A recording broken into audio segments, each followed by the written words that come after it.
Yes, welcome to the No State Project here on LRN.FM, the Liberty Radio Network. I'm your host for these 3 hours of Anarchy Radio, Marc Stevens, and the website, of course, markstevens.net.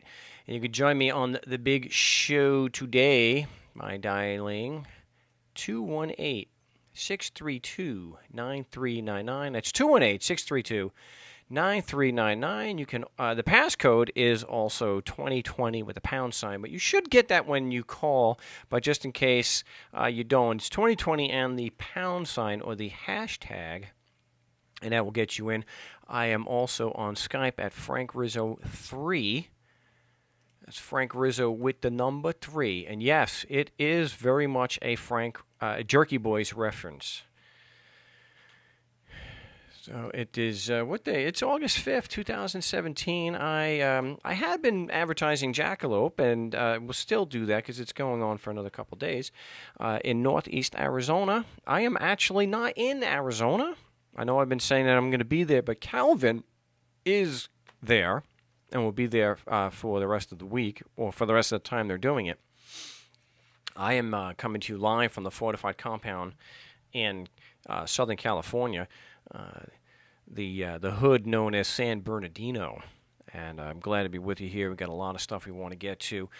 We'll get to your calls. We're already starting to get lined up with calls, so I do appreciate that. Appreciate the your patience, too. I tend not to take calls on the first segment because on commercial radio, you have news and whatnot, and so the first and last segments are not as long, especially that first segment. So don't like the idea of just starting to get going on a conversation and then having to, go to the commercial. But remember, we have the commercial-free edition of the No State Project every Wednesday, which is at 3 p.m. Central 3 p.m. Arizona and Pacific time.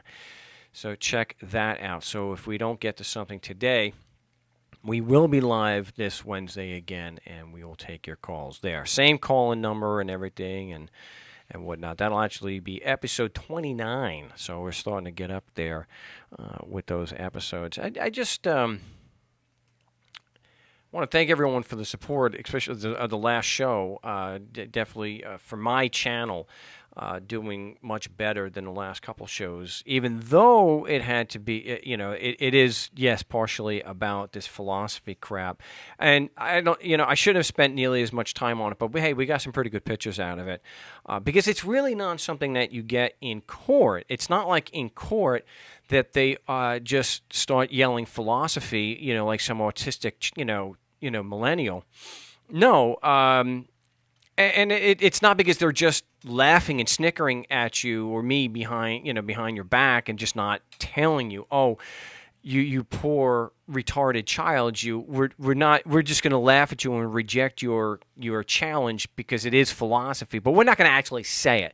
No one has actually ever said in court that I can recall, no bureaucrat that we've ever challenged in or out of court has ever turned around and said, Mark, you're an idiot because now you're arguing philosophy. But it is instructive in how to deal with the garbage that comes out of their mouth. Because what it comes down to is this. If a bureaucrat makes a claim and you ask for proof that the claim is true, if you refuse to accept a non-responsive answer to that, then suddenly you're arguing philosophy. And I got to tell you, it really is one of the stupidest things I've ever heard to justify somebody not supporting their claim. Because it really just comes down to they're saying a written instrument, which is not a matter of philosophy. It's a written instrument, and they're saying it applies to you and creates obligations and gives them jurisdiction over you. So either they have evidence or they don't. And the fact is they have no evidence. And this whole thing about yelling philosophy is just a way of shilling or acting as an apologist for a criminal organization. And they have no evidence. And this is the thing. You cannot relieve yourself of a burden of proof by being non-responsive to a request for evidence. Because remember, the one who makes the claim, bears the burden of proof, and to turn around and use circular logic or in the legal realm, make a claim without any evidence, to do that, and then when you're called out on it, when someone objects and says objection assumes facts not in evidence, or objection lack of foundation, to then say that objection is just now a philosophical argument is in a word retarded. It's not logical. It's not rational. It doesn't even follow legal logic, whatever the hell that happens to be. Because legal logic really is not anything objective. It's not necessarily based on any objective proof. It's not necessarily based on any time-tested legal or logical principles of rational thought and critical thinking. Because it really just is. Legal logic tends to come down to whatever a lawyer says it is. Of course, a lawyer of some prominence wearing a black robe. And that's really what it comes down to. There's no real consistency there. And so that's really all it comes down to. So when you're in court or out of court, you got to keep in mind the one who bears the burden is the one making the claim. And when you ask for the evidence that is supposed to be there, if they just restate their claim or give you an opinion, the fact that you reject that as non-responsive, it doesn't mean that you're changing the tone of the claim. The only one who can change the tone of the claim is the one making it, not the one challenging it. So it's absolutely the height of arrogance and absurdity to say that just because you don't accept a non-responsive answer, but this is what you have to expect when you're dealing with these people. They absolutely cannot support their claims, even with legal logic. And so they have to deflect the attention away. You have to do whatever you can to dismiss the opponent. And that's why when people make these kind of arguments, they always insult your intelligence. Well, you're just too stupid to understand. No, we understand the difference between a responsive answer and a non-responsive answer.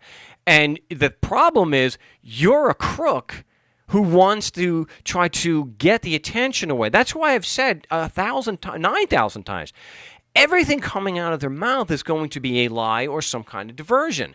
So know when we go into court, when we're challenging against these people, this is the type of crap that you're going to deal with. And don't be intimidated by it. Call them out on it. If someone is making a claim that X equals Z, and you're asking for the proof of that, and they just tell you X equals Z because we said so or because somebody else said so, that's not a responsive answer. That's not evidence. You don't meet your burden of proof on probable cause by just saying you have probable cause or quoting somebody else who says that you have probable cause. You have to put the evidence on the table. And the fact that someone disagrees with that in no way means they're arguing philosophy. All they're doing is trying to hold some douchebag, politician or bureaucrat to their burden of proof. That's all. So don't fall for any of this crap, this so-called legal logic that says that when you call a bureaucrat out on a non-responsive answer, that you're changing the nature of the argument. You're not. All you're doing is keeping the focus where it belongs, on their burden of proof. We can say all day long that which can be asserted without evidence can be dismissed without evidence. But the fact remains, the reason why, the only reason why we engage these people is because they have a prison system that a lot of these judges and politicians have a vested economic interest in and keeping them at full capacity. So that's why they have and they have no accountability whatsoever. So it keeps their bank accounts full, and they have no liability. So why not just throw you in jail for 30 days, 60 or 90 days because you ask a question? We'll be back with your calls in just a moment, so don't go away. Yes, welcome back to the No State Project. I'm Marc Stevens, and apologize, I am not able to connect right now to my caller line, so it's happened before. I'm sure I can just, on another break, I can do that, but Yeah, if Clark wants to instant message me, I know you've been holding, but if you can do it on Skype, let me know. And I think we have Shelby also lined up. You can instant message me, Shelby, if you're able to do it on Skype, and we can do it that way. Till I find out, I just want to go through some more of the basics as far as challenging these people.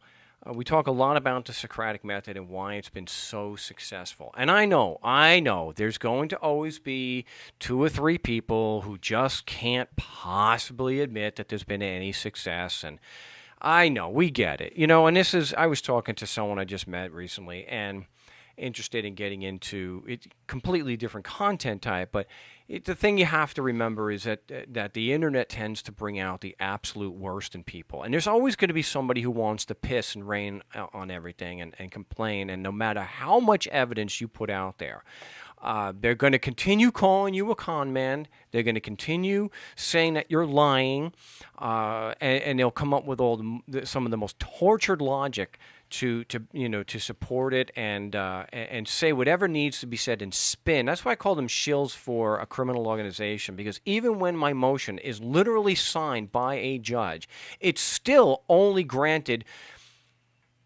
for some other reason that had nothing to do. It doesn't matter that we have we have demurs like in California where the demur was granted. They will still argue that it had nothing to do. And that's the thing. The thing that really gets me is it's one thing to argue that there's an other explanation. That's fine to say that there are other explanations. But to do so without a shred of evidence, to do so at the exclusion of any other explanation, you know you're dealing with somebody who is dishonest when there is no other explanation but theirs, and they have absolutely no evidence to support their claim. You know you're dealing with someone you should be able to just dismiss and walk away from. Don't waste your time with someone like that. That is just... my explanation is the only right one, and everybody else is wrong. Yeah. How about no? That which can be asserted without evidence can be dismissed without evidence. So, this... Yeah, I am more than happy to address criticisms, but good Lord, get it right. Be honest about it. To turn around and this is what we have to expect with people who are in the system. It is a criminal organization from beginning to end. And so everything is done to get all this public relations to blind you from that and to try to distract you. You have your classic case of gaslighting, which I've written about extensively in Government Indicted. This is something you have to expect when you are going against the orthodoxy. You have to expect that people are going to try to make you, to belittle you and make you feel like you're stupid. It's not that they're wrong. It's not that they're demonstrably illogical. No, it's because your intelligence level is so low. And we're not as smart as these lawyers because we don't have a Juris Doctorate degree, a degree which only requires literacy in the English language. It requires only dogmatic attachment to authority. They had to put you down. That's why you go to court and judges will say, "Are you seriously questioning whether the laws apply to you?" Are you seriously trying to gaslight me in an effort to take the focus off of the prosecution? That is what should our response to that be. Objection. Are you seriously trying to gaslight me in an effort to protect the prosecution? Because that's exactly what they're doing. That is exactly what they're doing. Because all we're doing is asking if the prosecutor has evidence to support their claim, which is not the same thing as the law itself. And what's wrong with challenging the law itself or the application If someone says that a written instrument applies, and that's the thing, we don't accept the magical quality that people give to these written instruments. We are heretics to them. And that's why they treat us this way. We're not showing the proper level of dogmatic worship to what they call law, or even the supreme law, because we are looking at it as skeptics. And we want evidence. And that's our problem. We want to see evidence of their claims. And that's where we run into the trouble, because they have none. And when you strike at the root, the only thing they can do is gaslight you, divert your attention, threaten you with jail for asking a question. How dare you question the orthodoxy? How dare you question the very foundation of their system? Because we're adults and we have principles. Because unlike those in the system, we have principles that we're living our life by, and they're not just hobbies. And yeah, I'm including even those pseudo-government agents called lawyers, who are officers of the court, whose reality tends to be dictated by whatever prevailing wind there is with the Supreme Court or an appellate court. Whatever they say is moral. Whatever they say is right. To have absolutely no personal standard of right and wrong. To just do whatever the hell they say is legal or illegal. It's disgraceful. That's why they have to give themselves these titles of honorable. So we hold them to their burden of proof, withstanding all their stupid tactics of diversion and duress, and such as the gaslighting. You could turn around. Are you seriously saying that a written instrument that nobody bothered to sign actually applies to me and creates obligations on me today? Are you actually saying that? Do you have a shred of evidence to prove that that's true? One single piece of evidence that would connect the two. One. Nope. Not a damn thing. Nothing. Nothing. So what do? You got to threaten. You got to put them down. Oh, you must have gotten your question off the internet. As if getting, just as a blanket statement, a generalization, all the information on the internet is faulty. Give me a break. Address the question of evidence. Don't make fun of us. Don't try to gaslight. Don't threaten. Just put up the evidence. Or leave us the hell alone. We'll be back, hopefully, with your calls in just a moment, so don't go away. Yes, welcome back to the No State Project. I'm Marc Stevens, author of Government Indicted, and we have a kind of a tech issue with the caller line, so I'm going to go a little bit out of order here. I apologize for that, but it looks like I'm probably going to have to give a different number out, my main number. And so for everyone tuning in that's on the caller line, let's do this. The number is 602-635-1974. So Clark can call that on a break, because we're going to bring a regular guest on who's got an update for us. So don't call that number during a live broadcast, a live segment, only on one of our breaks, of the commercial break. So it's 602-635-1974. Please, nobody call during the live broadcast, and no one other than Clark call first. So I know we have a number of callers who have been holding. We'll go through and we'll get this as best we can. So maybe at the top of the hour, I'll have some more time I can connect. But he's been on the show before. He's got some good news for us, I believe. But welcome back to the show, Ginger. Hey, Marc. Thank you very much for having me again. Just calling in for a little update. I have another success story other than the one that I gave to you when I last saw you in Arizona. So right now, currently, I'm in California, but I have been fighting the allegations against me since March 3rd of 2016. Jeez. So since then, I've been going through multiple different attempted arraignments, and then towards the end, for the past couple months, it's just been a paperwork battle.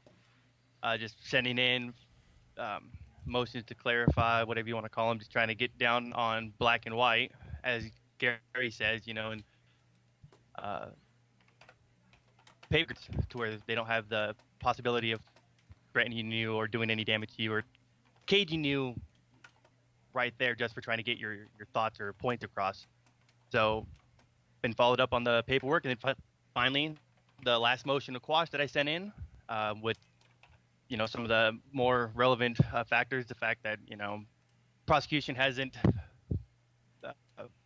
submitted any evidence, or that I have yet to see it, or that it's been going on for so long, and that all this is going, I don't have time to pay him, so it's more of a course guilty plea. But all of the facts in for the motion, they accepted the motion to quash, and they said that is closed. Nice. Congratulations. This is the only problem. Oh, there's a problem? Well, yeah, because the only evidence that I have right now is online, where you can go to verify for all of your viewers out there, or listeners, that it's at liveoaktexas.net. You can look in for the unpaid fines, and that's the only evidence that you can look for as of right now. But as far as getting the final disposition, they're like, well, send us in your original signature. We'll calculate the fines for what's being requested, and then we'll send you back, what you have to pay. So they're still giving a hassle for all of this to, get the proper paperwork, just like what I gave you before. But it's always going to be a problem with the Marc. Yeah, so it's been tossed out, but they still want a fine, or do they want court costs? No, it's all tossed out, but I'm asking for documentation that it's tossed out, just because I'm not going to accept their words and online, because they can just make a simple change, and then all of a sudden I have an arrest for my a warrant for my arrest, and then they come with men with guns and tasers to come and kidnap me at any point in time that's irrelevant with me, and it can just be damaging and devastating. So I want proper evidence to leave, or to have a paper trail that yes, this is done. So at any point, if they try to bring it back up, like, no, you guys already said it's done. But all we have right now is just what's showing online at that website. So I'm trying to get like a hard copy, and they're fighting me for that because, of course, they want money for copies of that. They want to charge you for copies that it was dismissed. What a bunch of crooks. I mean, how much more evidence do we need about the criminal nature of these people? It's just like when it gets tossed out. Not only will the critics never admit it had anything to do with the defense is completely irrelevant, but they want court costs even though the prosecution couldn't make their case. Wow. Yeah, they'll make sure that I have a copy of, hey, if you don't show up, here's your order to appear. We'll come and arrest you. You owe us this. All of these demands that they're sending me, they'll make sure that I have multiple different copies of that. They'll send it, 30, 40 times that I owe them money. Sure. And if I don't want to appear, send us this amount of money, and then, it'll make all this go away.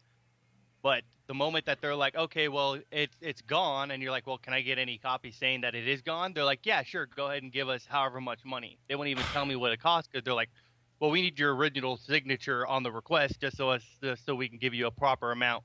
I can't really give you an amount here over the phone.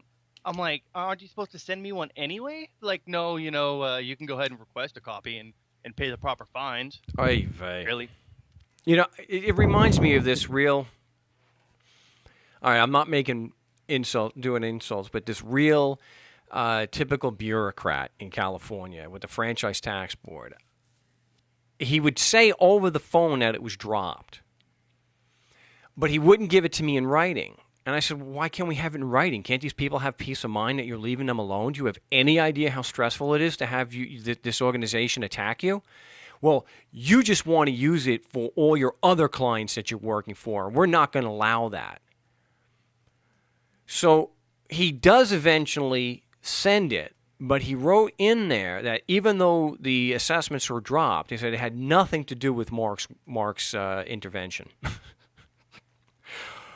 Okay, whatever. Because, Ginger, we're all familiar with these stories about the Franchise Tax Board and the IRS just dropping things for out of the goodness of their hearts, right? Oh yeah, they just love to go ahead and just drop it. I, Yeah. Yeah, they I've, I've always do I've that. seen it many a times where they're just like, "Hey, please, can you stop? Just leave me alone." And they're just like, "Yeah, let's go ahead and do it." No, Oh, but even somehow it yeah. always comes back on you.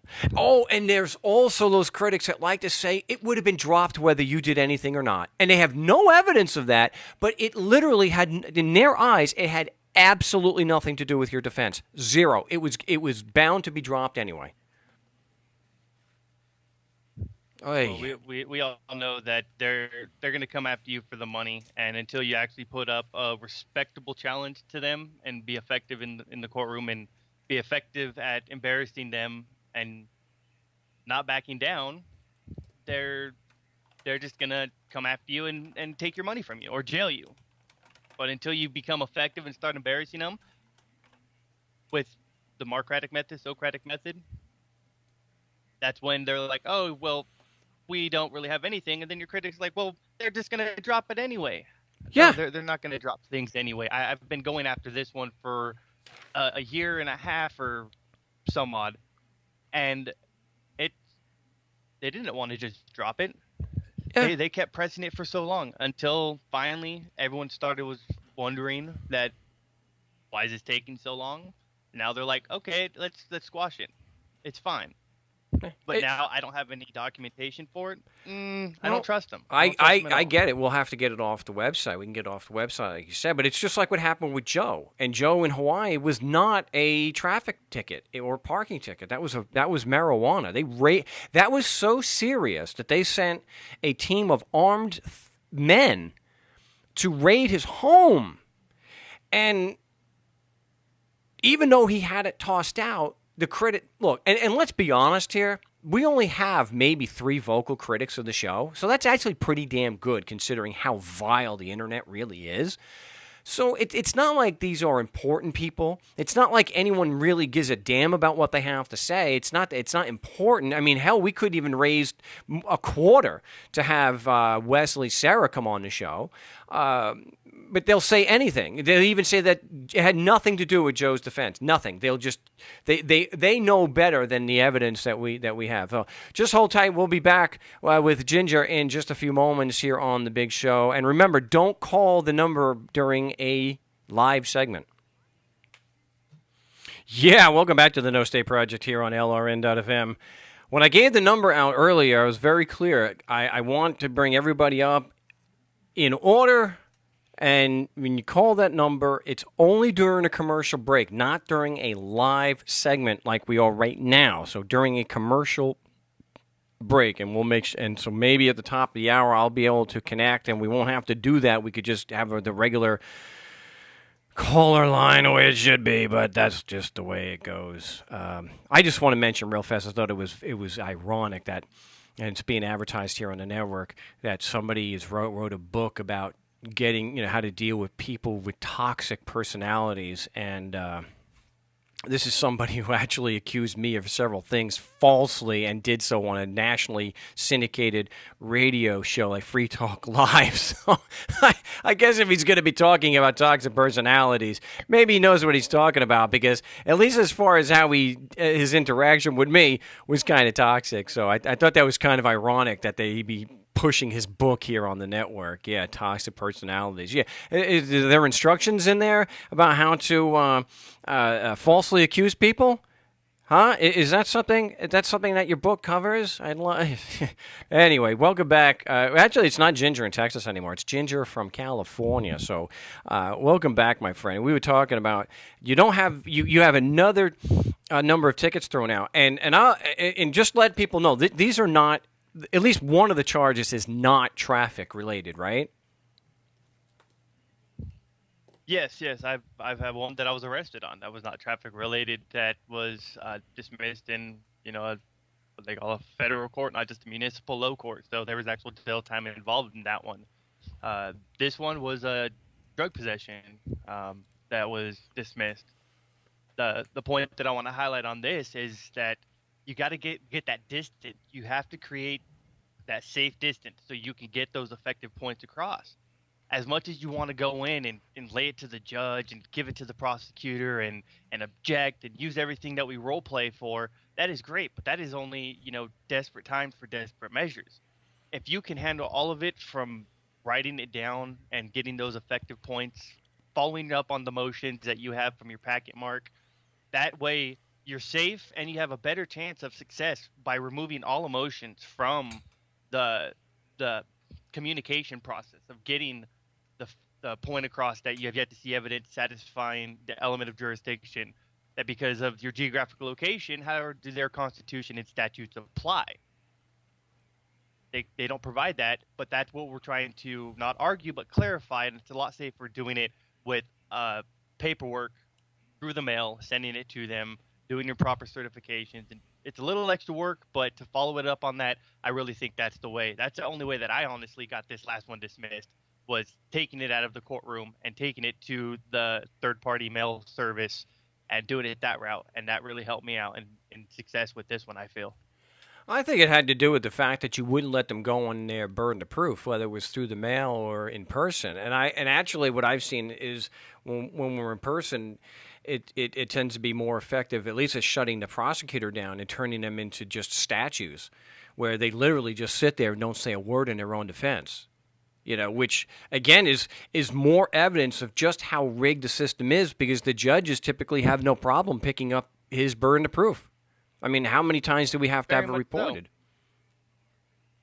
So. Sorry? We see that all the time in the courtroom, that the judge likes to wear the other hat of the prosecutor. The prosecutor will try to get the judge to work on their side. And that's why it's you got to be very effective and know these different measures. That's why if it is in person, you got to be very effective.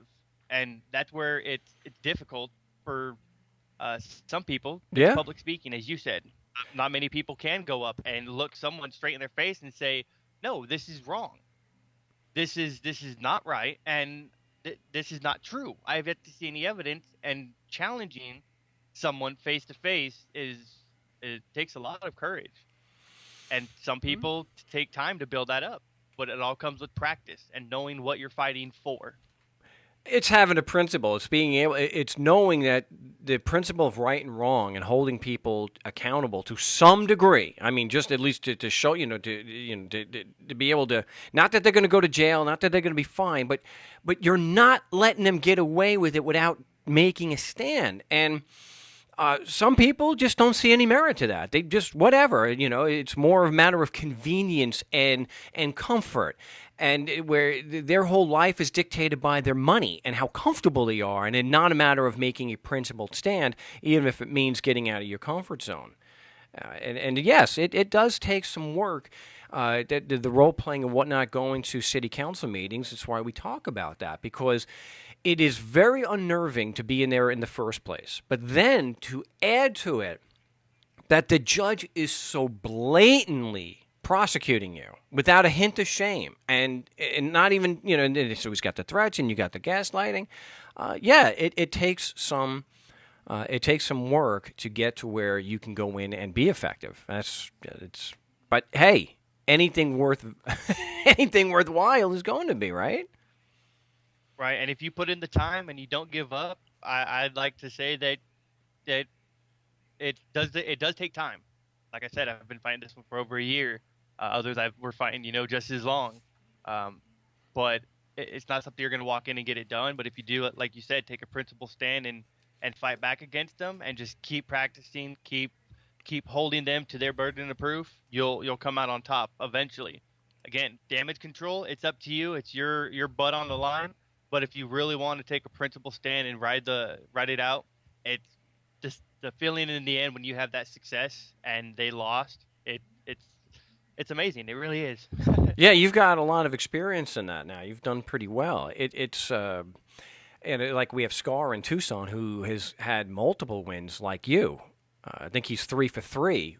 And, To turn around and say to someone like you, dude, it had nothing to do with your defense. They were going to throw it out whether you showed up or whether you file motions or not. There's just something mentally wrong with you if you think it had anything to do with this defense.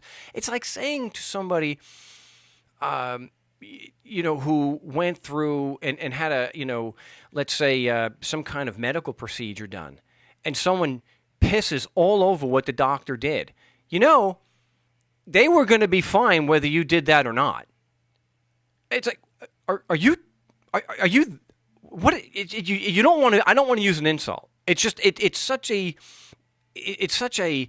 scumbag move to turn around and ignore, even if it's just circumstantial evidence, and say that what you did and the defense that you did to get over this roadblock, this problem, was completely irrelevant to the outcome. I'm not saying it's one of these things where somebody prays the gay away, or something like where they're praying away, a cancer. Okay. We're talking about you're actually showing circumstantial evidence for the most part, or direct evidence of a result, and they turn around and say it had nothing to do with what you did. Mark, they would have happily taken my money. They would have gladly thrown me in jail if I kept resisting. If I told them no, they would have hurt me. But the fact that I was challenging them to their burden and nothing more, not making any more assertions, counter positives, claiming, doing anything of such, by just simply clarifying their assertions and holding them to their burden of proof that they didn't like it. That's what made them unhappy. And in the long haul, that's what gets dismissals. Yeah. I mean, they'll take your money. With these handful of critics, and I mean a small handful, would they really go up to someone who is a real lawyer who got an acquittal or a dismissal and turn around and say that, dude, your entire career is worth nothing. You don't deserve any credit whatsoever for any of the acquittals you got. We have an acquittal in Chandler, Arizona. Rebecca got an acquittal on one of the 2 charges. Doesn't matter. It had nothing to do with her defense. Zero. The thing is, this is when the level. That's why we say it's a hating issue. It's not because if it was really an honest criticism, they would say, I don't like this anarchy stuff. I think you personally are a schmuck, but I can't argue with, the evidence is pointing very strongly to, your defense was pretty effective. But here, Ginger, we know the critics can't admit any success, period. Zero, because it doesn't fit their stupid narrative. We're up against the break, so just hold tight. My name is Marc Stevens. You're listening to the No State Project here on LRN.FM. I'm going to do what I can to get connected. If not, after our segments with Ginger, then we'll take calls on the next commercial break. So don't go away. We'll be back with the second hour in just a moment. Yes, welcome back to the No State Project here on LRN.FM, where we've been making bureaucrats and politicians say the stupidest things for years. If you want to hear a stupid evasion and tactic, you've come to the right place, boy. We have people report on this all the time, some of the dumbest things that they say. And I did put in the last video I did, so thank you everyone for showing support for the show and also for watching, for checking out the videos. A judge win in Ohio admitting at the moment of trial that evidence proving that the Constitution and Code applied to Ed was yet to be seen. So welcome back to the show. We're talking with Ginger. Ginger, did you get a chance to see that yet? I don't believe I've seen that one just yet. Okay, it's the newest one. There's I have seen before from one of our own. Haven't seen him in a while, but I believe her name was Scarlett. She actually spoke with the judge after I believe it was James's arraignment last year sometime. But he said that was a very valid argument. In his own words, that was probably one of the ones that was, the strongest, but the fact that they just don't need it, that they continued without it. That's the thing. They'll be the first to admit that there is no case without it, right? I mean, its territorial jurisdiction is completely dependent on the Constitution. Personal jurisdiction is completely dependent on the Constitution, and so is subject matter jurisdiction. It's an element of the charge, whether they admit that or not, because they're charging you with a violation of their law, and it's only wrong because of the law. And then to turn around and say that they don't need it. It's and in what you've learned, why don't you accept such a stupid answer from them? Being that they don't have to prove that their laws apply. Well, they're saying that their laws do apply by asserting that I broke one of their laws. Logic dictates that if I broke one of their rules, that first it would have to apply to me for me to break it in the first place. Otherwise, there's just me going around saying that people owe me money and that I'm just going to use violence against them because they didn't want to pay me. It's not the fact that I owe you money. It's the fact of how do I owe you money and how did I have that obligation in the first place? So, yeah, if they say we don't have to prove jurisdiction. Well, it comes down to, what any rational skeptic, any real adult would say. If you're making a claim that they do apply to me, you have to have proof to support that, right? That would be the only thing that would make sense. This idea that you can actually make a claim against somebody that could cause them irreparable harm and injury, and that and to be so arrogant and so dishonest and criminal as to then turn around and say you don't have to prove it. So how many times do we have to bring up? Will they allow you? Do you think for a second that if you were to start making actual legal claims against the prosecution and the judge, that they would let you get away with doing that without showing some evidence? I've had a judge tell me that jurisdiction was an element of the allegations, but no evidence was needed for it to be a valid accusation. Oh, gosh. Well, Marc right. up in New York, who in his Jersey case, and I have the documents on the website, he came out and said that it was an element that had to be proven beyond a reasonable doubt at trial. So they can't even get their story straight. Is it a trial issue that has to be proven with evidence, or is it not? And so it's kind of a wishy-washy, whoever happens to be saying it. So I don't see the 3 or 4 critics trying to address which one of those judges is correct. Because, again, Ginger, we all know if a judge said it, it's true, even if it's contradictory. It has to be. But then again, they are most likely lawful in their own personal authority. But then again, what that means in actual reality, couldn't tell you. The one thing that's not consistent with these people is that they're inconsistent. They can't decide whether, they don't have to prove that. It's a trial issue. Which one is it? If it's the same as jurisdiction is a pure issue of law. But then they turn around and say it's a trial issue. And they say that they only have to prove that your physical location. Which one is it? And none of the critics will turn around and say which of the two, because they obviously contradict. Which is it? Is jurisdiction a pure issue of law requiring no proof? Or is it a trial issue that does require proof? Which one? They'll turn around and say that our defense, challenging them, is completely ridiculous. Of course, how dare you challenge my authority? You've got to respect it without questioning it. Just do what we say. Yeah, and so some have described me as a scammer, a con man, and that and one in particular says that I have never had any success in court. Every single time that we bring the issue up, our defense, which is to challenge their legal conclusions, every single time it has been denied. Whatever. Whatever. Look, the thing is, if there are people out there that are going to just take their word for it and they're not going to look at the evidence, okay, there's a lot of people out there that will, right? Right. Well, and those people that say that judges never said that it's strictly because of jurisdiction, the evidence that you have on your website, Mark, has judges saying insufficient evidence all the way to the direct quote that he says insufficient evidence of jurisdiction, that the prosecution after judgment failed to provide evidence of jurisdiction, and then it was reversed. Yeah, but so even they come in all different sorts and sizes. But what do these critics want it to say? Like, what more can we show other than it's clear their evidence does not substantiate that the jurisdiction that they claim?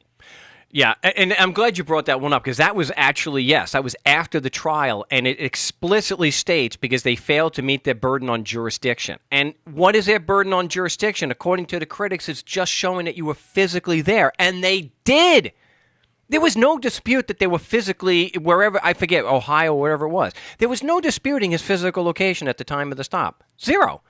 So the only thing they can do is say, well, there's 1,000 different ways that the judge can go when they throw it out for lack of evidence proving jurisdiction. And the only certainty, Ginger, is that it had nothing to do with me. Nothing. They're absolutely certain. Look, it comes down to this, Ginger. These people are so damn dishonest that even if a judge came out and explicitly said, I am granting Marc's motion because I see that there's merit to it and the prosecution has failed to overcome the motion, they would still piss on it, and they would still have something to say about it because they cannot admit in any way that we've had any success. Zero. It doesn't fit the narrative. That's why they'll never admit to its success. It's not because we are being dishonest about these things being kicked out. I'm going and taking your word on it. I know the paperwork that you filed. I've worked with you before, and we can go on the website.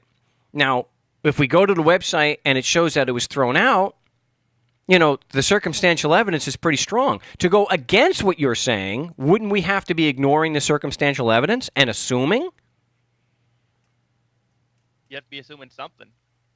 And I think the factor is that we cannot give, here's what you walk in, say to the judge, an exact phrase that's magic, that's just going to make all of this go away.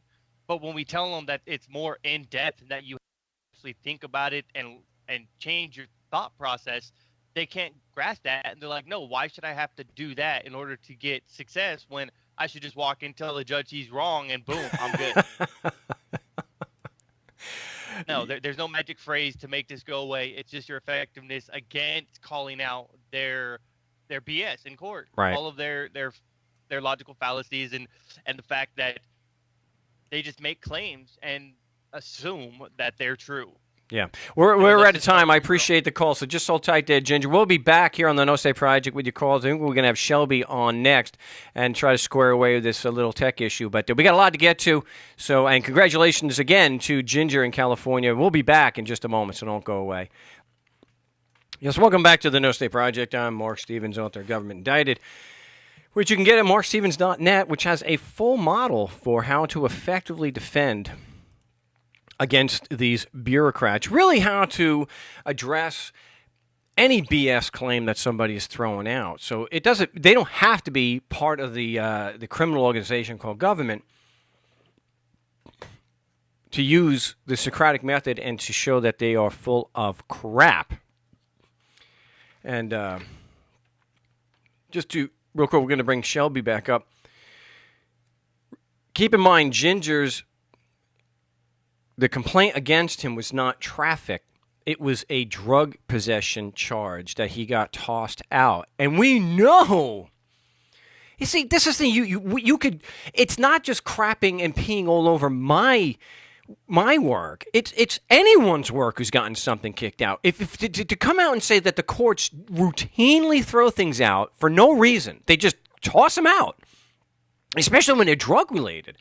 This is a multi-billion-dollar industry. They don't just toss things out on a whim. The idea that you don't have to do anything and you stand a greater than 50% chance of getting it tossed out? Wow! Every defense lawyer out there should just be like, are you out of your mind? You can't just do nothing and they'll throw it out. What's wrong with you? If you do nothing and a cop doesn't show up, you still get convicted because you're not there.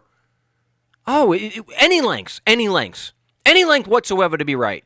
And that's why they say in Zen Buddhism, the need to be right is a sickness of the mind, because all your principles have to go out the window. You have to be this babbling, contradictory, Anyway,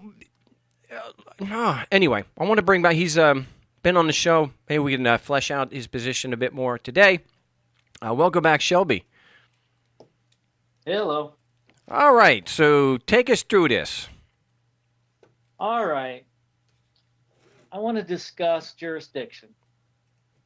Okay. All right. Here's the deal. I don't see how challenging jurisdiction on public byways is logical.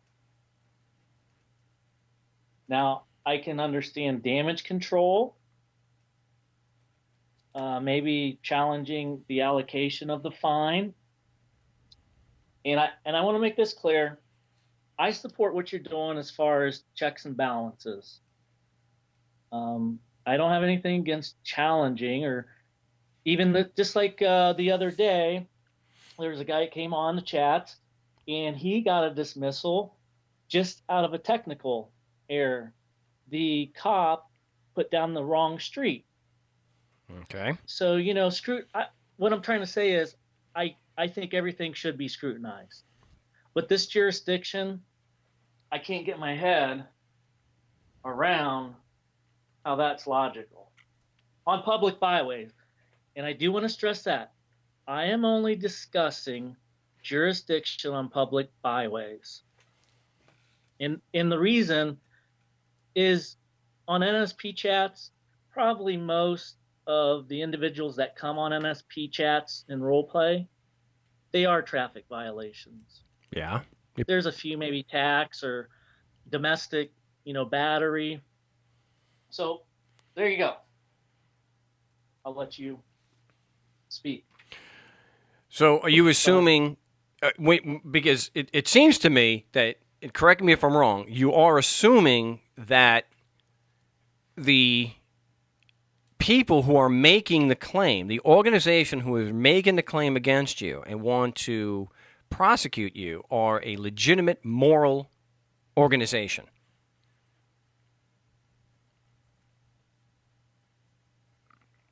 No. I agree. So you agree But so you're agreeing that the people who are... Well, let me finish. No, I agree with you in the fact that they could be perceived, the government, the men and people, claiming to be government, I could see where they could be perceived as being criminals. I'm not going to, deny that. Okay. So we got that. Okay. We agree on that. Okay, so you've got a group of people with the evidence shows, or at least strongly suggests, that they're a criminal organization who are making a claim against you for something you may or may not have done on a public byway. Right? Yes. Yes. And you don't think it seems logical that if a criminal organization is making a claim against you, that you should not scrutinize or challenge the very foundation of their claim? No, when we started this conversation, I said I agree with the checks and balances and scrutinize everything. But challenging the jurisdiction, like I said, it doesn't seem logical. Damage control, appealable errors, yes. Due process violations, yes. And I had mentioned before, I think that the system, government should be held to the highest standards. And I do support you giving a place where people can come, like I said, they can vent, they can share ideas. But this challenging jurisdiction on the public byways, and here, let me ask you this. What kind of term does the word jurisdiction relate to? Because there's a couple problems with challenging jurisdiction. And I want to point out this one by asking you, what kind of term does the word jurisdiction relate to? Does it relate to slayer? or Black Sabbath, Iron Maiden. By the way, didn't you go see a concert here recently? Your daughter? Yeah, you're gonna have to. You're gonna have to. I'm not seeing the relevance at all. It sounds more like an insult, but. Oh, no. I'm asking you, what kind of term does the word jurisdiction relate to? And I'm asking you. Yeah, I'm being sarcastic. I'm going. Is it a medical term? You know, is jurisdiction a medical term? Does it relate to plumbing? It's a legal term. It's relating to the power and authority of people called government to do or not do certain things. So if you look, it's the official power to make legal decisions and judgments, the extent of the power to make legal determinations and judgments. So it has to do with the legal system, the government. It has nothing to do with Black Sabbath or... Okay, well, I was just trying to... So... Okay, right, that's fine. Sorry. So we agree that jurisdiction is a legal word related to legal terms. Yes, but we're up against the break, so you're gonna have to just hold tight for a moment. My name is Marc Stevens, listening to the No State Project here on LRN.FM, and we're gonna get back. Yeah, we are taking calls, but it's a little bit off today. But I'll address that when we come back. We're going to be talking with Shelby on the issue of jurisdiction. Is it illogical or rational to challenge when the charge is based off of something you did on a public highway? So we'll be right back. Yes, welcome back to the No State Project. We're halfway through the 3 hours of Anarchy Radio that we have here every week on the Liberty Radio Network, and also an additional hour on Wednesdays, and we will be live. Definitely check out last Wednesday's show that I finally got posted yesterday. Appreciate people already. It's doing well for my channel, but I think I just nailed the coffin shut on this stupid philosophy stuff and some of the stupid things that people will say to justify a lack of evidence. If it truly is philosophy, then they have no business making philosophical claims. What it comes down to is this lie. We can determine we have jurisdiction, but we can't determine we don't, which is absolutely false because they do it all the time, especially if we're the plaintiff. They never have jurisdiction if we file a claim. So welcome back, Shelby. We're talking about jurisdiction, and you got to.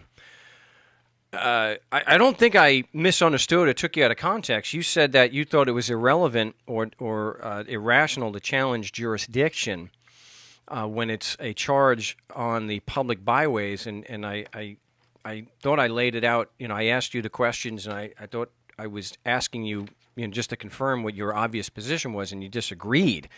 And so let me just restate it, and you show me where I'm in error if I'm getting your position wrong.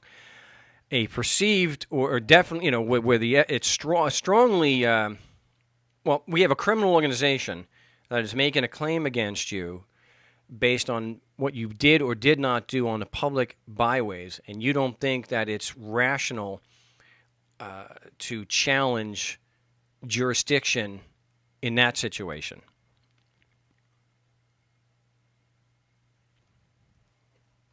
Well, what I hear you saying is that since there's a group of men and women forcing us to pay them, that justifies, I don't know, bad behavior. Is that what you're saying? Because that's what I'm hearing. But I don't think you mean that, because I know you, and but that's what I hear. Okay. No, we're just talking about what you may or may not have done on the highways. That's not in any way of me giving any kind of stamp of approval on immoral or unethical behavior. That we can discuss what they may or may not be. Wait. I said I don't. We can discuss if they're accusing you of something immoral or unethical or damaging on the freeway, but let's first address the issue of addressing jurisdiction, okay? So do I have your position right that it's irrational to challenge jurisdiction when a criminal organization is making a claim against you regarding something you may or may not have done on the freeway? Well, that's why we were talking about jurisdiction, because we just agreed that it's a legal word related to legal terms that Yeah. legal consequences. Uh-huh. And so do I have your position So, right, correct though, that it's not rational to challenge jurisdiction when a criminal organization makes a claim against you regarding something you may or may not have done on a public byway? well, I don't care what the organization. Look, I don't care what you call the organization, if they're criminals or even if they're called angels. Why not? I've already agreed with you that I don't deny scrutinizing the system, and the reason why is because they have been perceived as criminals. So we're past that. Well, but I'm saying it's not logical. I don't see where it's logical on public property, which are usually, like I said, I want to say this again, most of the individuals that come on NSP to challenge or have evidence of jurisdiction are traffic violations. Yeah, there's no dispute there. I agree with you. The majority of things we deal with on a no stay project are traffic related. Yes. And you're saying that the criminal nature of the individuals who are making the claim are somehow not relevant to the discussion. No, I'm not saying. No, you're saying I'm not saying scrutinize them. Like I said in the beginning, I said, I do agree with you on damage control. Tom X, he calls it the art of negotiating. That seems to be what it comes down to on these traffic violations. So that's where I'm sticking to these challenges. Yeah. I've listened to court recordings, and you and I, it was 6 months ago. I know you talked to a lot of people, but do you remember us having a conversation about trespassing? I can only remember off the top of my head right now, where we've had some Skype discussions about it very, very recently. Okay. But this jurisdiction has to do with trespassing. Okay. You're making an assumption, but I think you're making an assumption that the public freeways belong to the people who are making the accusation against you. And that okay. Here's the other problem. Let's address one issue at a time, though. Evidence. Let's address one issue at a time, though. So I think we can cut to the chase here by saying you do agree that jurisdiction is a threshold issue that sets the relevance for everything else.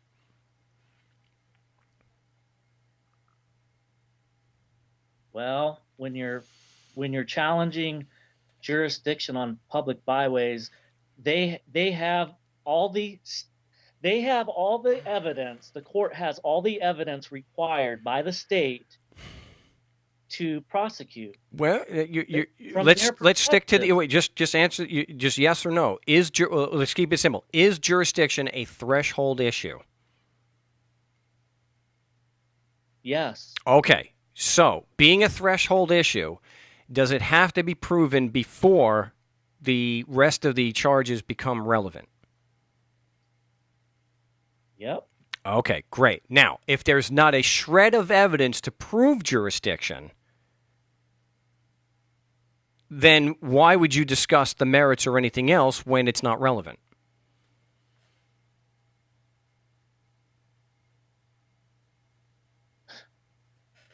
You're among friends, Shelby. Because it wouldn't matter. It wouldn't matter if there was a state or no state. At the end of the day, your behavior, and that was the other moving point. Okay, that's why I don't agree that challenging jurisdiction is logical. No, because it's a legal term connected with legal consequences. That was the first one. The second reason why challenging jurisdiction on public byways doesn't seem to be logical, because with or without states, your behavior is what dictates jurisdiction when you get down to it. But you seem to be conflating a few things here, and we're not excusing the behavior, but what you're talking about is having your behavior judged, determined, and punished by someone other than the unintended victim or the victim of negligence or whatnot. We're talking. Okay, so Well, you're talking about behavior also. no, When you talk because about wait, criminal? Shelby. The thing is, I think we've already made the case here. You've already said that it is definitely relevant. The jurisdiction is a threshold issue, and it is relevant to determine before you get to the merits. And if they can't, Well, but wait, let me that's finish. hard. And if you can't determine, if there's not a shred of evidence to prove the jurisdiction, then obviously the rational basis for challenging jurisdiction, even on a public byway, has been established because it's a threshold issue that they can't establish. So I think there we've already shown that you're incorrect. Tell But me well, that we're public- up against the break. you don't So know wait, it's on wait, public we're up against the property? break. So we'll be back here with Shelby in from Ohio in just a few moments here on the No State Project. So don't go away. Yes, welcome back to the No State Project here on the Liberty Radio Network, LRN.FM, every Saturday, most Saturdays, from 1 to 4 Pacific Time on Arizona time. And also it's 4 to 7 Eastern Standard Time, and it's Sunday morning if you're down under, and good on you if you are, mate. Appreciate everyone tuning in. We're talking with Shelby in Ohio. All right, welcome back, Shelby. So I had to mute you up because we were going to a break, and we only get to 30 seconds there. So you don't agree with me that we've demonstrated that even though, and you seem to agree that jurisdiction, even if it's an accusation on a public byway, is a rational and intelligent way to defend? There again, jurisdiction. We agreed up to the point that jurisdiction is a legal word and tied with legal consequences, correct? So you keep using jurisdiction. And if you're going to ask, see, let me ask you this. What term does the word statute relate to in law, code? Yeah, but we're talking the issue that we're trying to address here is you're disagreeing with me that it's not rational to dispute jurisdiction when they accuse you of doing a code violation involving the public byways, and that's why I walked you through. When you're challenging jurisdiction, which is a legal word, I don't see how it's logical.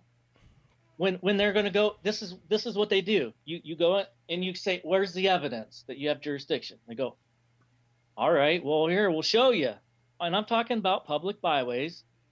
They've got a ticket, which it's an accusation. Yeah.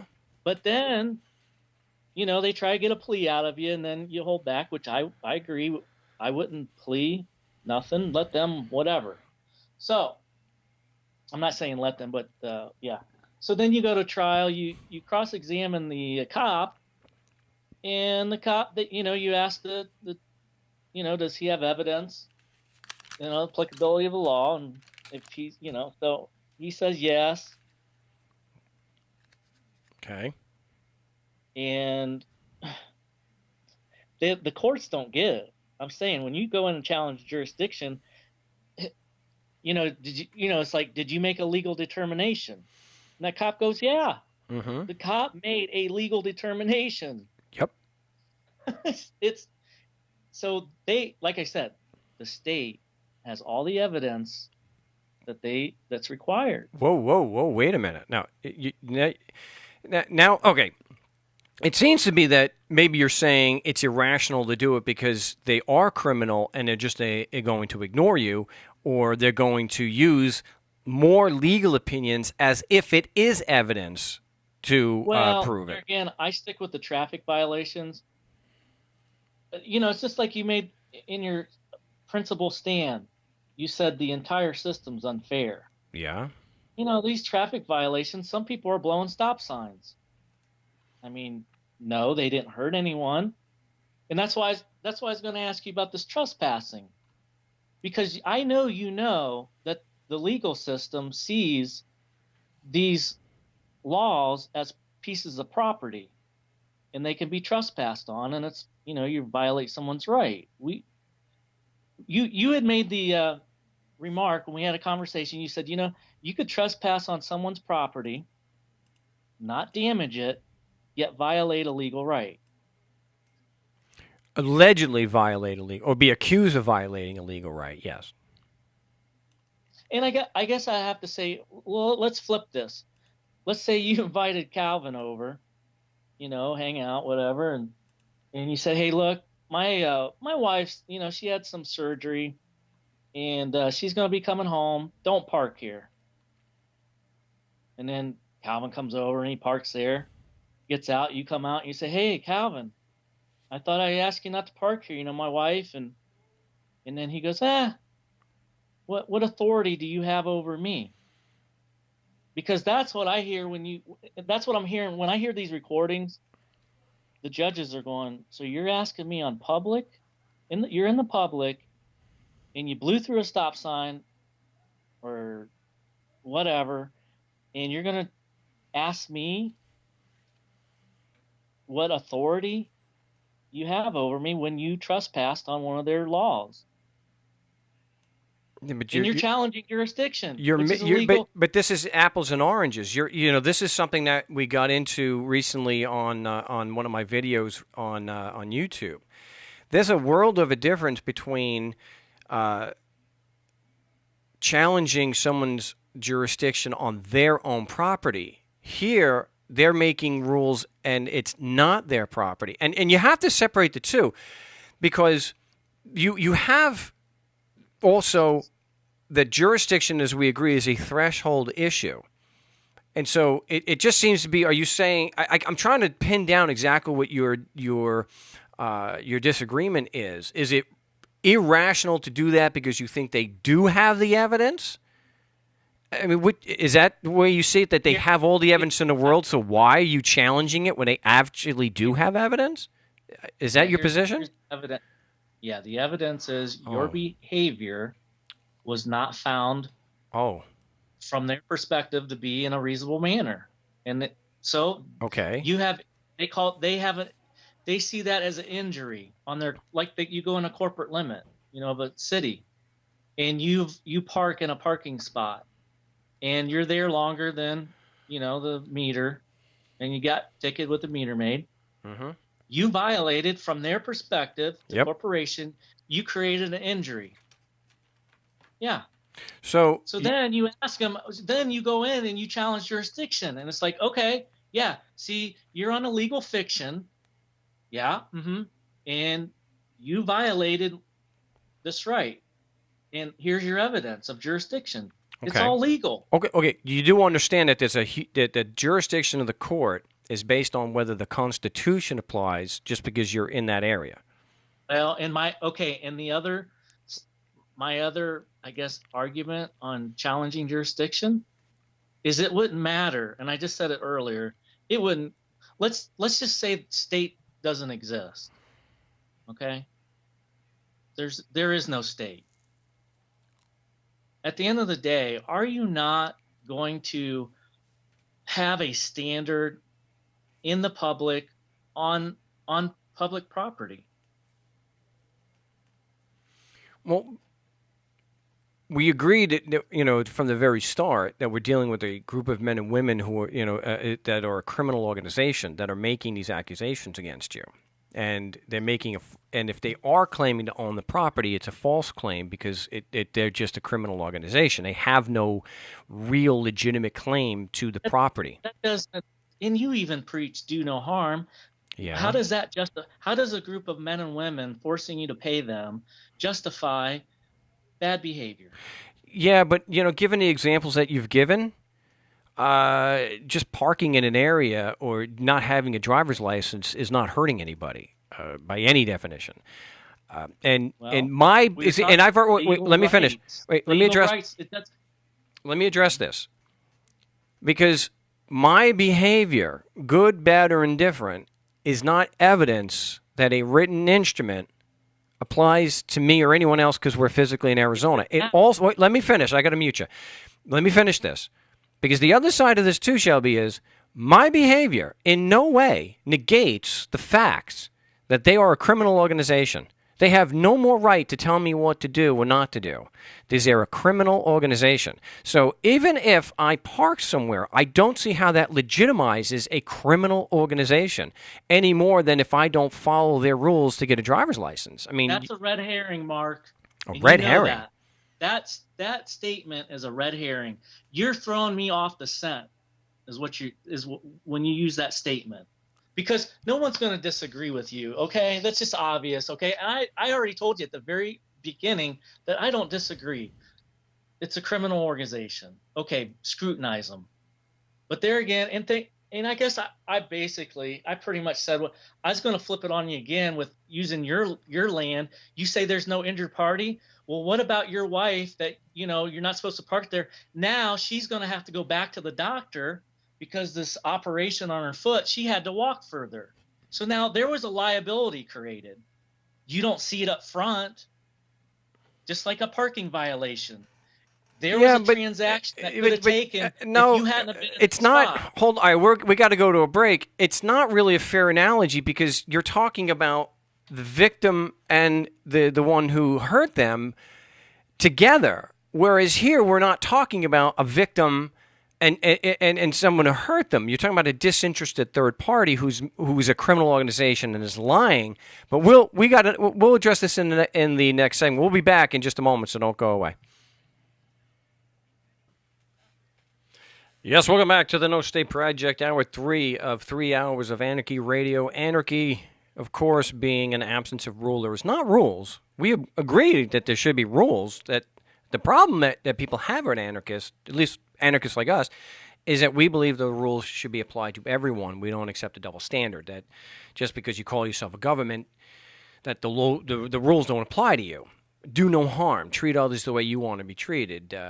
These are basic common sense principles because they involve our self-interest, that we don't want people to aggress against us. And so to be logically consistent, to be morally consistent, we don't aggress against other people. And we don't support other people aggressing against other people. So it's a simple concept. It's just tough to, it's a pretty tough one to get past all, with people because of all the conditioning and whatnot that they seem to hold. And then there's economic incentives and whatnot also. People have been conditioned. People like lawyers have a vested interest in the system because that's what makes them the money. They have a monopoly. You have to be an idiot to say that that having a violently imposed monopoly does not artificially drive up the fees that attorneys get to charge. Anytime you have a violently imposed monopoly, the fees go up. Yeah, there are other factors. I get that, but the biggest one is the violent monopoly. So you don't see any lawyers out there, publicly anyway, saying we shouldn't have a violent monopoly. No, because comfort, being able to gloat about how much money you have is more important than principles of anarchy, principles of freedom, principles of morality, of right and wrong. No, being able to charge 5 times more than a free market would allow is far more important than any kind of principle of right and wrong. So, but welcome back, Shelby. And I do want to, I am connected to the caller line finally, so we'll bring up Clark next. And if anyone wants to join me on this last hour of the show, 218-632-9399. So, Shelby, I'm just not seeing where it's not relevant to challenge a criminal organization that is trying to hold me accountable for something I may or may not have done. If it's a threshold issue, you've already agreed it has to be proven. So unless you're alleging that there's actual proof that this criminal organization can show, I can't concede your point. I can't see where what you're saying is valid. Did I? Oh, sorry, Shelby. I missed the button. Oh, I'm sorry. You're not on hold on anymore, Shelby.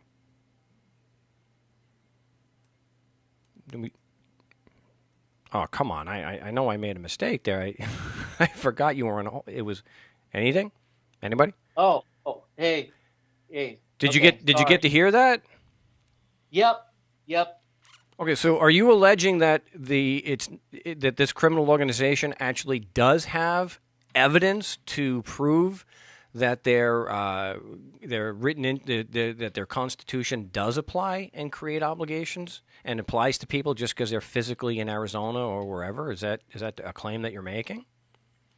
No, I already agreed with you that even without a state, the issue comes down to your behavior on public property.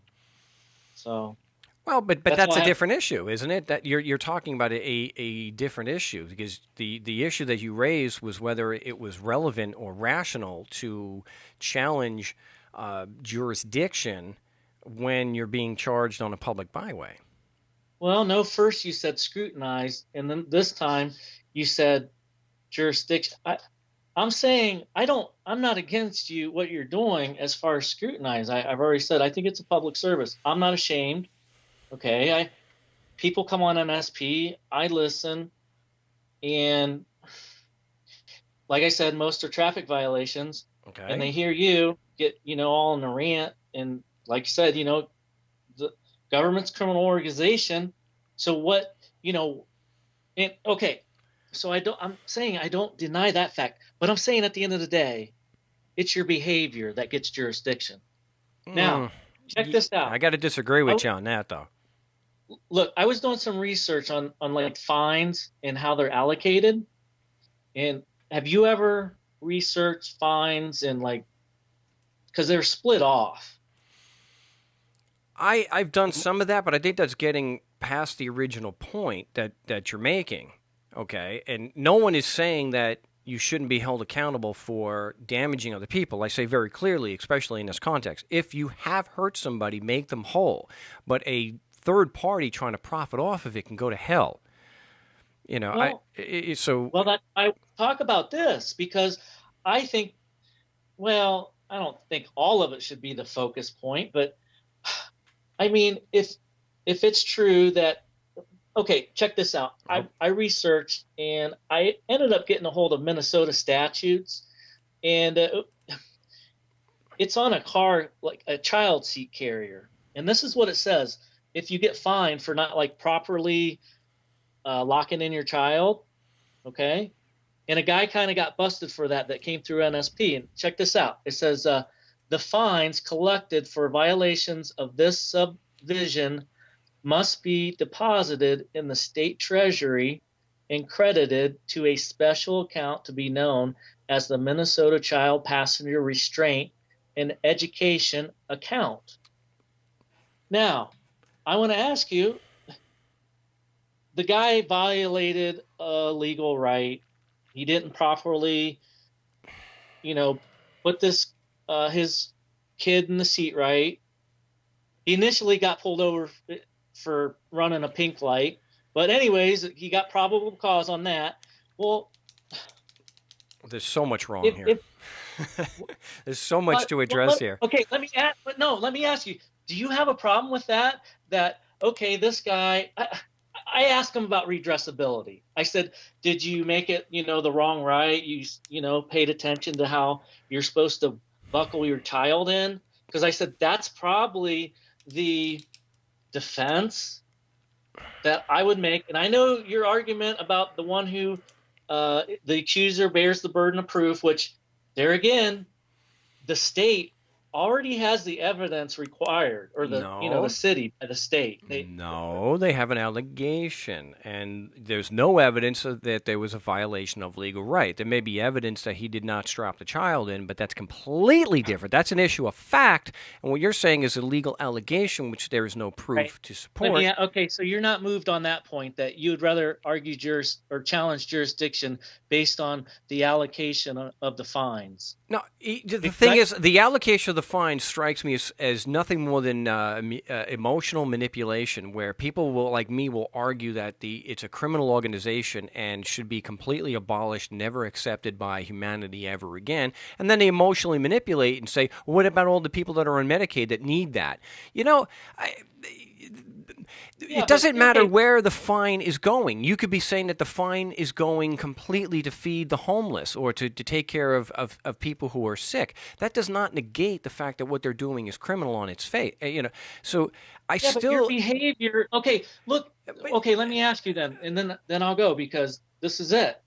Regardless of a state, what are your thoughts on it? Wouldn't matter. It's your behavior that is the evidence of jurisdiction, and the cop was the witness. I mean, in the traffic violations, and that's that simple. No, it's not that simple. You're making wild generalizations that the property, that it's their property, and that you're actually hurting somebody. No, you're in the public. You're just in the public. I told you, forget about states even exist. But you use the word cop. You just use the word police or cop. So you change the context of it. Well, because then you're like, well, who's the witness? No, we're still getting down to jurisdiction being a threshold issue, and where's the evidence to prove that? And there isn't any. We're actually we're up against a break, and I'm sorry, and I do, call the show again, but just hold on tight. My name's Marc Stevens. You're listening to the No State Project. I'm glad I finally got my caller line connected. So we got a bunch of callers. We'll hope to get to everybody. So please don't go away.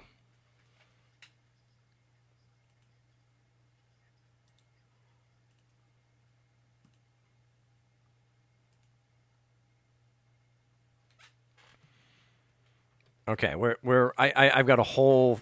I'm going to, again, to the call line, and Shelby, I'm going to do my best to get to everybody, but I'm out of town, and so I don't really have the luxury of going over time today, so I'm doing my best to get to everybody, but I'm going to have to still go ahead and disagree with you, because jurisdiction being a threshold issue has to be proven, and even if you say that my behavior was disgraceful, it still does not provide any evidence that proves that a written instrument from 200 years ago no one bothered to sign applies to me, and therefore would give this third party any standing to complain against me.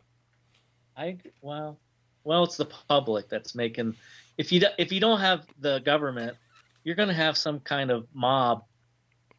Yeah, but you're talking about you're talking about something that actually goes against morals and it's causing actual damage, and that's a different situation where I believe you should you should make the victim whole. But we're talking about primarily, where there's no actual victim, there's no harm. What about the analogy with the trespassing, Calvin, and your wife's got foot surgery, so she had to park a little further away, and she busted. She had to go back and get that taken care of. It's not. So I don't think it's a fair analogy to what we're discussing as far as the courts and jurisdiction, because we're talking about a disinterested third party who's trying to profit off of it. Well, that's why I went back to the research of the allocation of the fines. It doesn't matter, but I don't think that has a bearing and gives them any legitimacy. It doesn't make them an interested party.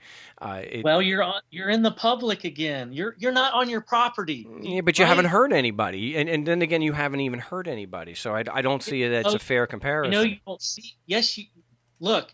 Just like a parking violation, you took up my transaction time where my time is value, right?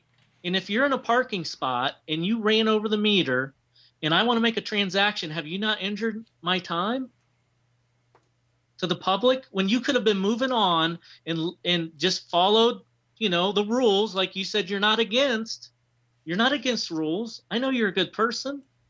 I talk with you like I'm talking to my friend. I talk to you like, really?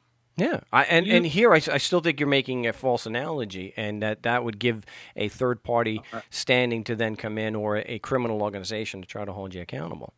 I think that if you've done, and I've said before, and I got to let you go, if you have harmed somebody, then yes, you should actually compensate and make them whole again. Absolutely, there's no question there. It just comes down to who is actually asking or forcing you to hold someone accountable? That's the question, and I don't think. Well, if it's not them, it's going to be the public, isn't it? I mean, if you go on stop signs and you're going to go back to eye for an eye, tooth for a tooth, and go, oh, okay, Johnny got hurt now because there's a suggestion there. I mean, do you see where there's nothing wrong with stopping at a stop sign, and if you don't, but you're talking about actually endangering people, and a lot of what they're doing doesn't involve that, and that they are disinterested third parties. But I'm coming back, so I got to let you go. All right, all right. But feel free to call again. It was a good conversation. All right. All right, we'll talk to you soon. Thanks, Shelby.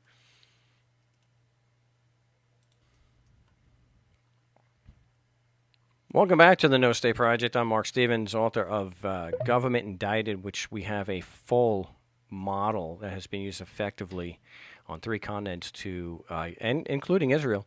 And, of course, thanks to all the support for Eyal, who also does No State Project Israel, based on the Socratic method of holding the burden of proof. Basic logic, something that we got, what was it, 4,000 years ago? Well, no, about 3,000 years ago from the Greeks, of course, logic, and not just taking someone's word for something, not just taking a perceived authority's opinion on how the world works and if things are true or not. It's actually using your brain and logic and evidence. And I'll say it, it's like Occam's razor and Hitchens' razor. That which can be asserted without evidence can be dismissed without evidence. And in Occam's razor, the simplest explanation with the fewest or no assumptions is usually the correct one. So the idea that when we hear on the show, like when we're talking with Ginger, we don't make the assumptions. The assumptions are, we're making a conclusion based on the evidence with no assumptions. The assumptions come from the lawyers and the critics. That when the judge literally signs an order granting the motion to dismiss, the assumptions that come to try to spin that the judge didn't agree, the judge was just pissed off. There's absolutely no evidence whatsoever to suggest that, to even suggest it. It's an assumption. And assumptions, I'm sorry, assumptions that aren't even based on circumstantial evidence. This isn't even inductive reasoning here. Okay? That there's a gap in the law. No. There is no logic. It is an assumption that goes against the evidence. So when you're researching this and you're trying to find out what is true and what is not, cast aside the assumptions. It's all they're worth. That which can be asserted without evidence can be dismissed without evidence. So I know he's been very patient. Do we have area code 760? I think this is Clark. Yeah, Clark, you there? Hello? Yes, we've got. Is this Clark? Actually, this is Bill. Oh, Bill. Oh, I'm sorry. And you're calling from California? Calling from San Diego. I thought so. Hey, you're very patient. I'm glad that you stayed on through this tech issue. No worries at all. I've been multitasking. So, we actually met a little while ago at Libertopia in San Diego. Mark, I was doing the kombucha and we tried to get a jam going. Dude, hey, thank you for calling. I have it written down here on my paper, but the material on the show today has been outstanding. So I don't want to hear any put-downs about Shelby. Full props. The guy came on the show, and he's welcome to come on the show again. I wrote down here, they're doing Libertopia again next year. Are they? That's yeah. Awesome. I just got the notification yesterday. I don't have any details, really, but the people who do that are now picking it up again for March of 2018. That's good news. That means, I guess, enough people are wanting to think a little bit to get that going again. Yes, and so what you and I need to do is we need to nail down an opportunity to play some blues. Absolutely. This time it will happen. And if worst case scenario, when you're in the area, we're going to pull something off. I started a business with kombucha. Actually, it's been pretty good to us so far, other than the bureaucracy, of course. But we have an outdoor venue we can set up, jam out if need be. Now you see, I'd love to even that's what I'm talking about. Have a workshop there as well, because we've had a pretty good community response so far. That would be awesome. And the fact that we can do that and have a jam, because the last time, I mean, I did the workshop at the, oh my gosh, I'm drawing a complete blank on the name, but Jesse and his wife owned the place there in San Diego, and we did the workshop there, and we had a jam for a bit, which was really cool. So, yeah, if we could do that again, that would be awesome. Absolutely. Well, between now and Libertopia, maybe we can pull it off. If not, it'll be Libertopia for sure. Well, but you're an hour away that, from me. But you're an hour away from me because I'm in San Bernardino right now. So what are you, about an hour away? Are you really? Yeah. Well, I'm here twice. Oceanside's probably an hour and a half. Absolutely. Yeah. Okay. Well, you see that's something where one of these weekends when I'm down here, because I'm here twice a month, and I'll bring my guitar and come down and see you guys. So tell everybody where they can see you. Put a call out to everyone in the area. Anyone in the area, come. We'll set a date and we'll have a workshop here. Anyone that's interested in learning and growing, we can do it right here. It'll be a perfect little spot. We can have 50 people, so that'd be awesome to have 50 people. Hey, and I'll put you on the spot here. If you've got a really good Wi-Fi, I could just come down and do a live broadcast of the show from there. We have a pretty decent Wi-Fi. We have our just a business account with Cox, pretty much what you get. So we could do a broadcast. Absolutely, that'd be awesome. We could actually have music as a part of that, because we could set the PA up and jam it out. Yes. Yeah. So tell people how they can find you. Well, we have our website, Living Tea Brewing Co. That's Living TEA, brewingco.com. We just have a tap room. We make our own kombucha and distribute it throughout the county. I'd quit our corporate jobs, kind of learned more about reality, and fell into your work. So, fast forward for 3 years now, and we've been doing it, and we've paid our taxes, unfortunately. But wow. On that note, on a personal level, I've actually stopped submitting forms to the bureaucrats, and I got my computer automated response already. We need your form for a couple of years here. So I responded with the same letter that was successful you had with, I forget the gentleman's name, for the IRS. Same thing. It was his mortgage interest that triggered it. That was mine as well. That's how they got me. So I'm excited to see. I sent it out, honestly, like over a month ago. So I'm kind of tempted to, if you think it's advisable, send a letter of last final notice, non-responsive, because I'd asked them to contact me. They have not. I wouldn't do that. Is that ever? No, that doesn't go anywhere. But what I would suggest doing is getting in touch with and writing a short letter asking for evidence. Look, I've been attacked by your friend, and this is going to, let's say, the Assembly, the Senate. Well, I don't know if they call them senators and the House members, and I think they're just assemblymen in California. But I would send it to the heads of the committees for taxation. And I would say, look, I'm being attacked by your tax agency, and they are operating under the presumption that since I'm physically in California, that your laws apply. I want to know because I've asked them, and they don't have any evidence. Do you have any evidence that these laws that you create apply to me just because I'm physically in California? Gotcha. I like that. Yeah, I can definitely do that, because it's kind of just a waiting game right now, which is I always like to be on the offensive. So, well, you want to build a pretty strong case, though, Bill. You've got to know that they're going to say things. Look, if you don't like the laws, go talk to the assemblyman. And so now you can. I've done it already. Your assemblymen have no evidence that their laws, the laws that you are applying, that they created, they have no evidence. So, of course, what do you got? Hey, just hold tight. We'll go for another segment, and then we'll get. We have someone else in California that's called. We'll get to Ron in the last segment. So, but I'm glad you called and reminded me about Libertopia. There will be a Libertopia 2018. Don't have really any details to give at this point, so it's kind of premature. But I'm glad that we were able to say that. But we'll continue in the next segment in just a moment. So don't go away. We'll be right back. Yes, welcome back to the No State Project. Sometimes you look at the time and you can't believe it's gone so fast. But I've had a lot of fun on the show, and I'm probably not going to be able to get to everybody. So I'm really sorry, and I know that we've got someone on that I mentioned on Wednesday's show, but we didn't have as much time because I couldn't connect to the call line. But that doesn't mean I wasn't glad to have Shelby on, and of course, and Ginger with the update.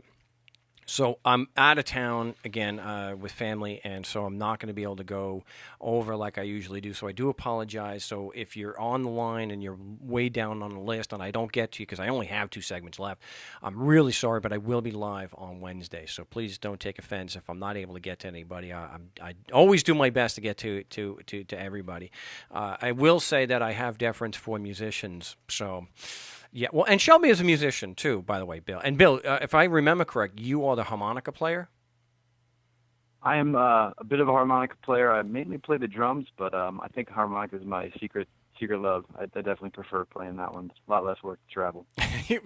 Yeah, I haven't played with harmonica player in a number of years, and so I'm looking forward to that. I haven't picked the bass up in a while, and I really should, but I've been really practicing guitar, although I do have to get my neck adjusted on my Les Paul. I came home one time, and I could not believe that. I don't know what happened. Maybe it was because it got really humid. And we were out of town.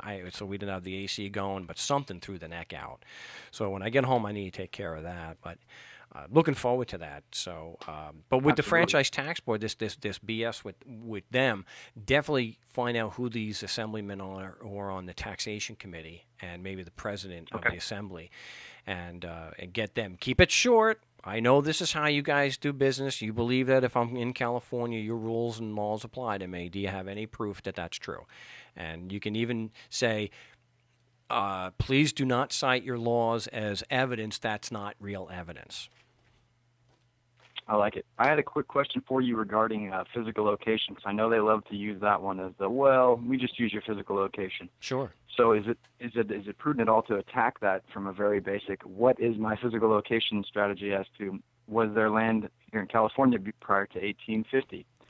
Was it called something besides California? No, because when we're talking about, it's different if they're saying within the state of California, because now they've thrown in a legal term that has it means something beyond the physical, the territory. So as long as we're just keeping it to the territory, they can't show how a written instrument, that no one bothered to sign would apply to you and create obligations on you just because you're physically in California. So you leave. To me, I think because it's an impossibility to show any kind of proof, it's sufficient just to lay that out. Look, I'm physically in California. You think your rules apply. Do you have any evidence to prove that that's true? And to me, that's all. It's just a matter of dealing with all the crap that they come out with. They may actually be like Ray Burton up in Maine, New Hampshire, and say, I got nothing for you. Well, that would be lovely. We'll hope for that. And I've also got the traffic court coming up on the 17th. I got the forms from you there for speeding. So I got the 2-for-1 special right now. So that's going to be my first experience. I'm going to get my forms in on Monday. I think that's about enough time. Is a week enough time usually to submit all the forms, or is that short notice? It's kind of short notice. However, you're only pointing out that they haven't met their prima facie burden up to that point with something that they have to have anyway. Right. So to me, I think just walking in the same day, look, with a demur and saying, hey, they don't have sufficient facts to set forth a public wrong. Well, they said that you violated. That's not a fact. Of course, yeah. Good to know. Well, then I'm definitely going to get my wings wet on that one, and probably do some of the forum with the role playing, because I know that's definitely going to help to get a little comfort zone going. But yes. I got a fun year ahead of me, I can tell already, and I'm excited to get you to Oceanside. We'll do a broadcast or a jam, whatever we can come up with. Both. I'm excited because there's people in our little community at our little business that are starting to get pretty interested in what the hell we can do. We've got a situation here in SoCal. I'm not sure if you're familiar with it. They're not to go long-winded, but they're going to bury all that nuclear waste from San Onofre in about 108 feet from the ocean in an underground vault that's only about 3 foot above the high water mark for the high tide. So we're working real hard right now to try and get some attention on that and fight that off. It's pretty bad news. So since Fukushima hasn't done us all in yet, they want to accelerate it by putting it right here off the shore. Exactly, and there's already documented corruption to the level that would make you vomit as far as the Nuclear Regulatory Commission exempting Southern California Edison, the corporation in charge of all this, from monitoring, and they're putting the canisters that only have a 25-year warranty for something that has a 250,000-year half-life. Yeah, and then Wow. I'm sorry. I have to laugh at this because now you've got all these people that think that Calexit or, California leaving the United States is a viable option. I'm like, excuse me? I think you just nailed that particular, what you just said nails that coffin shut. That right Sure. there. Sure. Oh, my gosh. Oh, that's it's the worst example of corruption I've ever seen. So I'm making some attempts to get, I guess, active for the first time as far as politics, which I do not believe in, but we're fighting. We've had a couple of events. We had a fundraiser at our spot with some music and doing everything we can, man, because it's to me, this will be like the best evidence to go to the city council. Like, if this thing goes in the ground, you didn't stop and protect us, your duty of protection, so-called. You just evacuated any notion that we have any valid argument to serve you or to just assume you're in charge. You're literally openly violating everyone's rights, violating the public safety, just openly. Yeah. It's not even covert, it's overt, so it's pretty bad, man. Wow. But I'll let you get to the other colors. I don't want to go long-winded on you. We'll talk soon and get something planned for the jam/broadcast, whatever we can come up with. Actually, yeah. Well, if we're going to do a jam, we should do the show. But bottom line is the most important thing is we get the jam. So we'll work it out. Hey, I appreciate it. And tell people where you are again. Oceanside, California, north part of San Diego County. It's right by Camp Pendleton, the lovely military base. And your establishment is called? Living Tea Brewing Co. Living Tea Brewing. Yeah, sounds great. Appreciate the call, and we'll be in touch. Thanks, Mark. Have a good one. You do. Appreciate that. Living Brew. Oceanside's the second location. Living Brew. So, yeah, hey, look at that. So, hey, I couldn't find a place to do it in Mesa, but since I'm in California so often, maybe it's going to work out that, we can do it a couple times there. And they're musicians, so that's always good. We have Ron in California back on the big show. Ron, welcome back. What do you have for us today? Hey, Mark, how are you doing? I'm doing well. We got Libetopia coming up in a few months. In about 6 months. So that's always good. Okay. So basically, I disagree with your stance,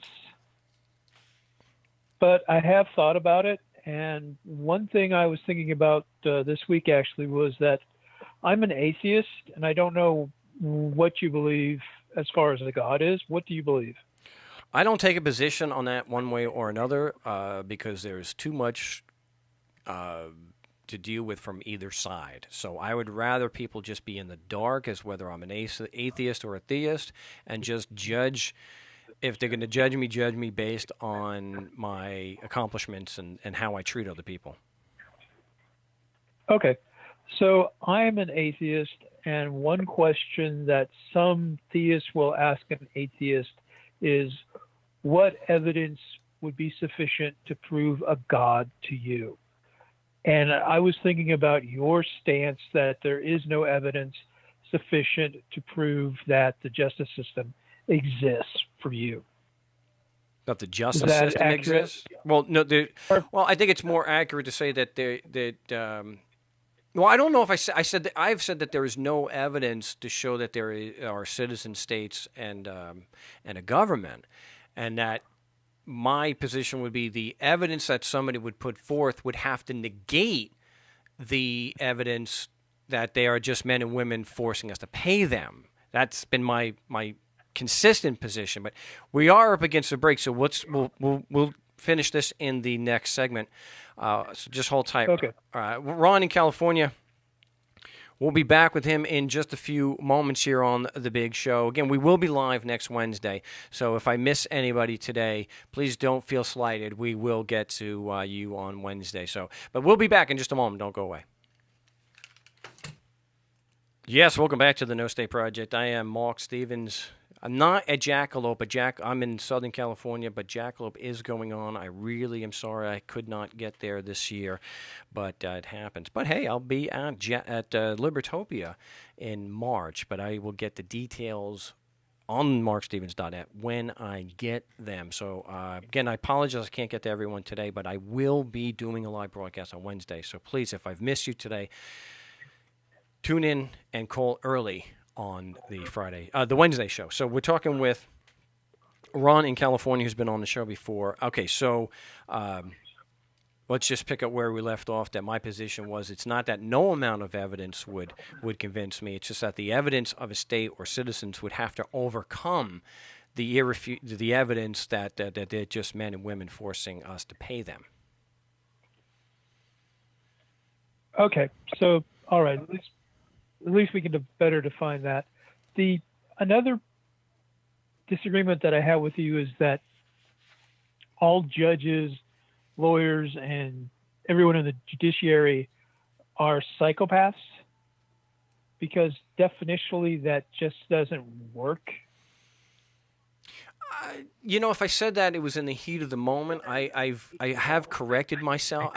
So I've been clear that I said that they're either psychopaths or they exhibit psychopathic character flaws. In that, especially since they have a callous disregard for others and are so cruel, and how they play God in a sense, in a colloquial sense, of course, while they're up there, how they play with people's lives. Okay, I can buy that. It's just my point was just that psychopaths, if you go all over the world, we can argue that some justice systems are much more extreme than others. But for that particular society, that judicial system is normal or accepted. So therefore, it wouldn't be psychopathic per se. You know what I mean? It's like saying, okay. No, I don't think that something considered as normal. Well, I don't think something accepted as normal determines whether it's psychopathic. Whether it's psychopathic, like let's talk about an obvious psychopathic system, which is Saudi Arabia. The callous disregard for the rights of others, or the grandiose notion. I think those character flaws, or what makes up a psychopath, are very clearly shown in the legal system in Saudi Arabia. And just because it's accepted by the people there doesn't make it any less psychopathic. I would not use the word psychopathic. You might use the word extreme, because psychopathy has a certain exact definition that we just wouldn't use. That just wouldn't be appropriate to use, because you're basing it both on a psychiatric and also a sociological definition. Because in 150 years ago, it wouldn't be illegal to have slaves in the South, but now we would just look at that and say that's insane. Why would we know better than that now? So for us to call them psychopaths, no. To call it wrong, yes. Yeah. Well, psychopaths aren't crazy. Psychopaths have full use of their faculties. It's just that they have certain, recently been classified as antisocial behavior. So if you go through the checklist of psychopathic traits and you look at legal systems, especially something in Saudi Arabia, I think it's very clear of the short fuses, the grandiose narcissistic behavior, the violence, the callous disregard for the people that they're harming, to have a system that generally sanctions throwing people off of a building because they're gay. That's not just homophobic. That's I think that crosses over into psychopathy, and to think that it's to kill people because they don't believe in a particular god. No, that. Yeah, I mean, I agree with you. I agree with you on everything except the term psychopathy. But like I said, that's just a small argument with me. So here's my really last point for the day is,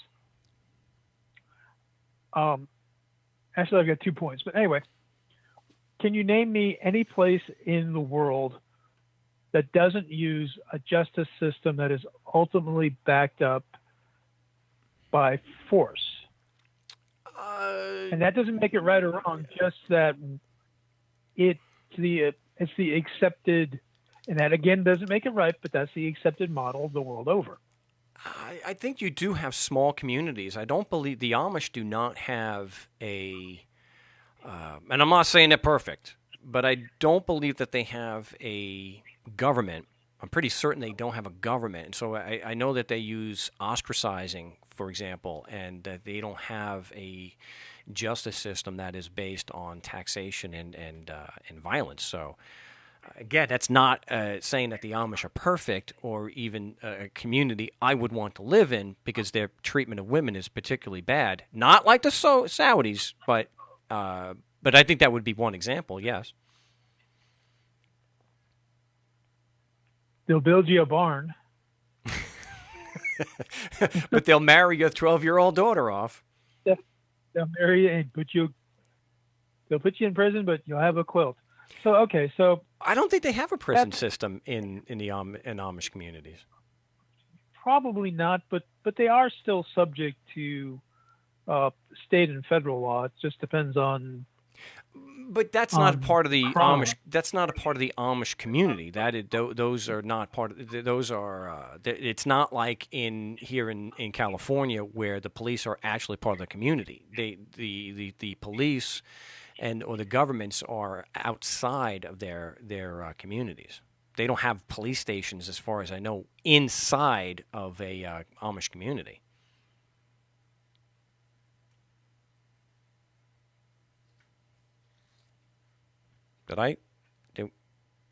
Ron? What the hell? Did we lose Ron? No, he's still here. Well, shout it out, big guy. I thought we... Damn it. What a time to have another tech issue. I'm getting no audio at all. So I point out here that Dr. Hare, who's the one who's put out... who's I think one of the ones responsible for the psychopathy checklist.